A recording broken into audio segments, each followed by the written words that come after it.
అంటే మనకి already tight ఉన్న కవటానికి కూడా దాటి పైన ఇంకో కవటం ఏర్పాటు చేయడం అనేది చాలా రిస్కీ అవుతుంది అనమాట. సో అతనితో మాట్లాడేసరికి ఏమన్నారంటే, సార్ ట్రై అయితే అయింది, లేకపోతే లేదు అని మేము హెసిడెంట్ గానే స్టార్ట్ చేసాం. కూడా రక్సఫ్రా ఇన్ కేస్ బ్లాక్ అయినా కూడా అక్కడికక్కడ స్టెంట్ వేయడానికి కూడా రెడీగా ఉండి ముందుకెళ్ళేసరికి ఏం ప్రాబ్లం రాకుండా జాగ్రత్తగా బయటపడ్డాము. అండ్ ఆవిడ ప్రొసీజర్ చేసిన 2 గంటల తర్వాత నడవచ్చు, అన్ని చేయొచ్చు కూడా. నా పేరు శ్యామ్ సుందర్ నా పేరు. యాక్చువల్లీ మాది కాకినాడ. సో మేము కాకినాడలో హాస్పిటల్లో చూపించాం. సో అక్కడ ఏంటంటే ఛాన్సెస్ చాలా తక్కువ ఉన్నాయి.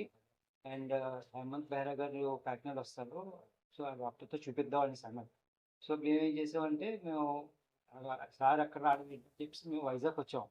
సో వైజాగ్ వచ్చి మనం ఇక్కడ చూపించాం. సో ఇక్కడ ఏంటంటే సార్ చెప్తున్న ధైర్యం ప్లస్ అశ్విని గారు, సో వాళ్ళ ధైర్యంతో మేము సీట్ అవ్వాము. ఎందుకంటే మాకు హేమంత్ బెహ్రా గారు డాక్టర్ గురించి బాగా తెలుసు మాకు. సో ఆయన ఇచ్చిన కాన్ఫిడెన్స్ అండ్ ఈవెన్ అశ్విని గారు మాకు సపోర్ట్ చేయడం వల్ల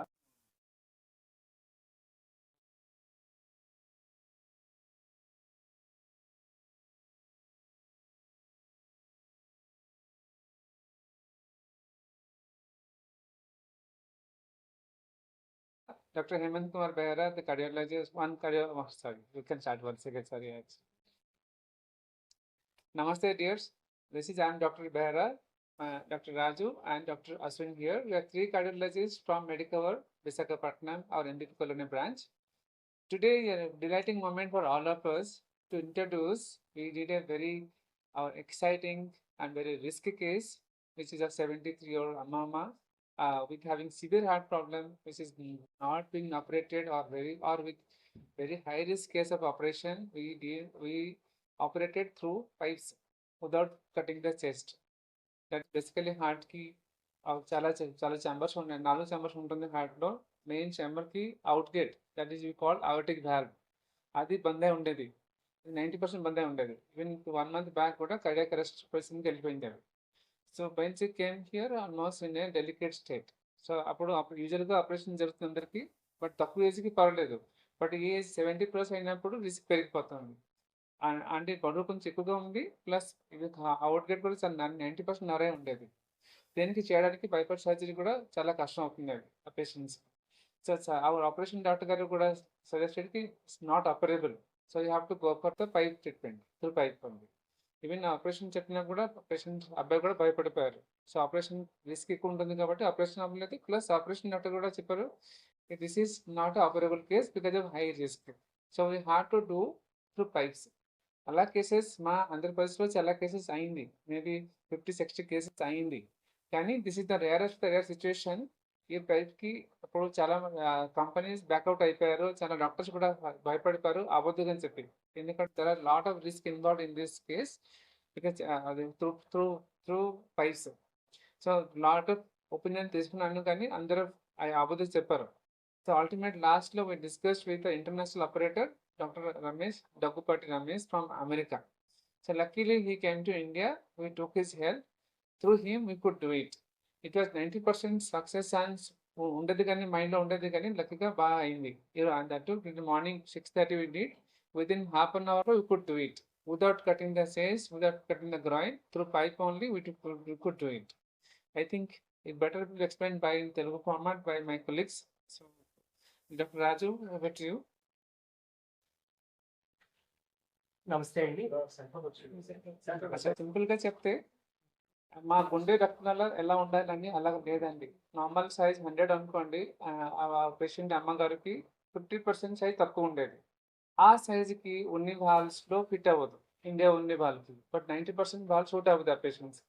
ప్లస్ మనకి ఇది నాట్ ఓన్లీ టెక్నాలజీ, స్కిల్ కూడా కావాలి. మన టెక్నాలజీ స్కిల్ ఉంటే ఈజీగా అయిపోతుంది. మా టీం రెడీగా ఉంది, బట్ మా స్కిల్ తక్కువ ఉంది. అండ్ టెక్నాలజీ కూడా సపోర్ట్ కావాలండి. లక్కీగా ఇండియాలో ఇప్పుడు కొన్ని కంపెనీస్ కూడా చాలా డెవలప్మెంట్ అయింది. కంపెనీస్ డెవలప్మెంట్ బాల్స్ కూడా స్పెషల్ బాల్ తయారైంది. ఆ చిన్న రోడ్కి చిన్న బాల్ పెట్టుకోవచ్చు. అది చిన్న బాల్ పెడితే యూజువల్గా బాగా పనిచేయదు. కానీ ఇంటర్నేషనల్ డాక్టర్స్ అవైలబుల్ కాబట్టి this we can make it such a way you can place it just like driving through a narrow track. And road పక్కన కొన్ని యాక్సిడెంట్ అవకాశం ఉంటుంది. నారో బ్రిడ్జ్లో సైడ్ లేదు అనుకోండి, పడిపోయి అవకాశం ఉంది కదా. సేమ్ ఇక్కడ మనకి నారో పైప్ ఉంది. ఆ సేమ్ నారో పైప్ లో నారో చిన్న పీస్ ఒక ఫిట్ అవ్వాలి. That without surgery.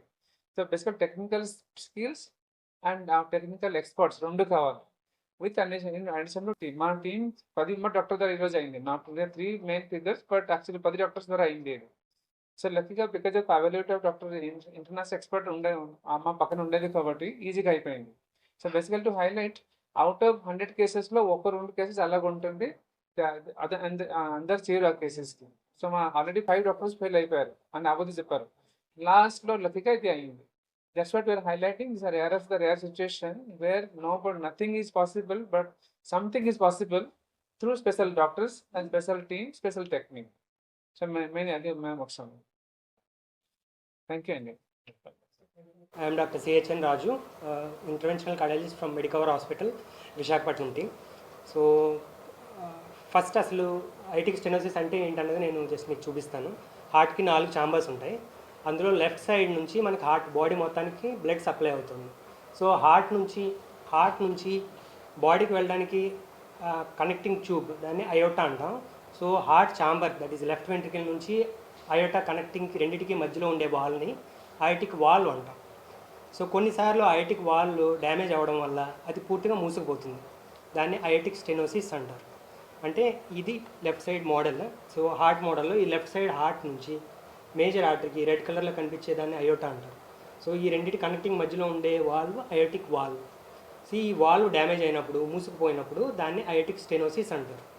సో దానికి 2 రకాల ట్రీట్మెంట్ ఉంటాయి. ఒకటి, ఫస్ట్ ట్రై విత్ మెడిసిన్, మందులతో ప్రయత్నం చేయొచ్చు. మందులతో రెస్పాన్స్ లేనప్పుడు మనకున్న ఒక్క దారి వాల్వ్ రిప్లేస్మెంట్ సర్జరీ. అంటే ఆ వాల్వ్ ఉన్న వాల్వ్ని, నేటివ్ వాల్వ్ని తీసేసి రిప్లేస్ చేస్తారు. Metallic valve or bioprosthetic valve replace చేస్తారు. ఆ రిప్లేస్మెంట్ సర్జరీలు 2 రకాలు ఉంటాయి. ఒకటి ఓపెన్ హార్ట్ సర్జరీ చేసేది, అంటే ఛాతీని కోసి హార్ట్ ఓపెన్ చేసి ఆ వాల్వ్ తీసేసి కొత్త వాల్వ్ని రిప్లేస్ చేయడం.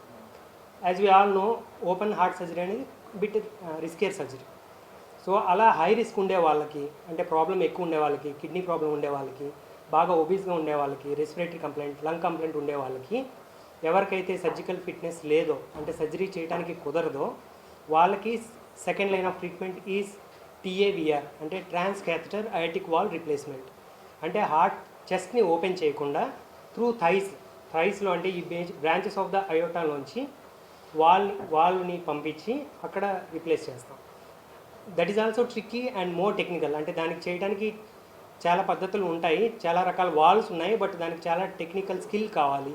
అండ్ అది అందరికీ సూటబుల్ కాకపోవచ్చు కూడా. సో సర్జికల్ రిస్క్ ఎంత ఉంటుందో, అంటే ఓపెన్ సర్జరీకి రిస్క్ ఎంత ఉంటుందో, అలాగే ఈ ట్రాన్స్ క్యాథెటర్ అయోటిక్ వాల్వ్ రిప్లేస్మెంట్ కూడా ఎంతో కొంత రిస్క్ ఉంటుంది. బట్ రెండిట్లో ఒక్కొక్క పేషెంట్ సర్జరీకి ఫిట్ అవుతారు. కొంతమంది ఓన్లీ క్యాథెటర్ బేస్డ్ ట్రీట్మెంట్స్కి మాత్రమే ఫిట్ అవుతారు. అలాంటి ఒక కేసు ఇప్పుడు మనం ఈరోజు మేము చేసిన కేసు. షీఈ్ ఏ ఒబీస్ ఉమెన్, అంటే old lady, 74 years, and weight is more obese, morbidly obese, and kidney is borderline, that is, and she is not fit to go for a open heart surgery. So risk అనేది చాలా ఎక్కువ open heart surgery చేయడానికి. అందుకని ఈ ట్రాన్స్కేథెటర్ aortic valve replacement చేయడానికి prepare అయ్యి సక్సెస్ఫుల్గా complete చేయగలిగాం. Thank you. టెక్నికల్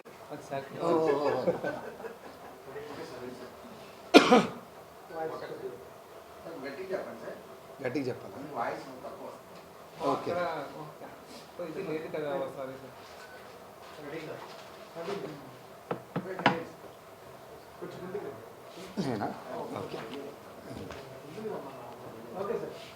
బెండవండి. నమస్తే, నేను డాక్టర్ అశ్విన్ కుమార్ పండా. సో ఇప్పుడు సార్ వాళ్ళు చెప్పినట్టు మనం ఈ కవట మార్పిడి ఆపరేషన్ లేకుండా చాలా వరకు చేస్తూనే ఉన్నాము. ఆల్మోస్ట్ సంవత్సరానికి 3-4 చేస్తూనే ఉన్నాం మన హాస్పిటల్లో కూడా.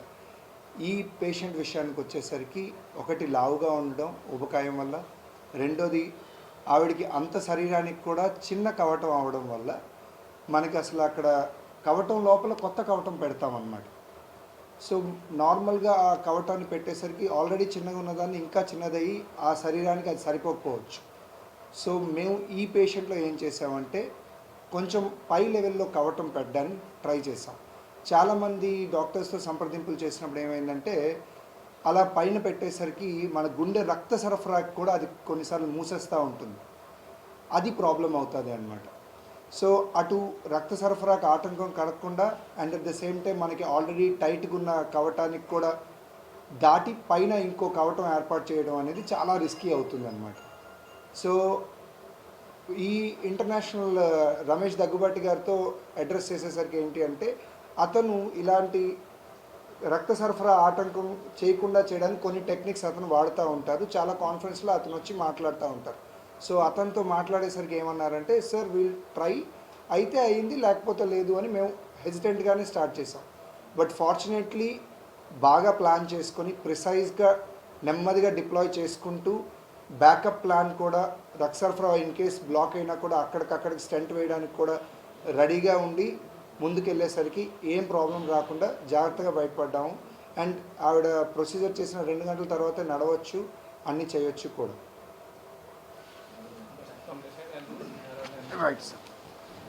One more last one.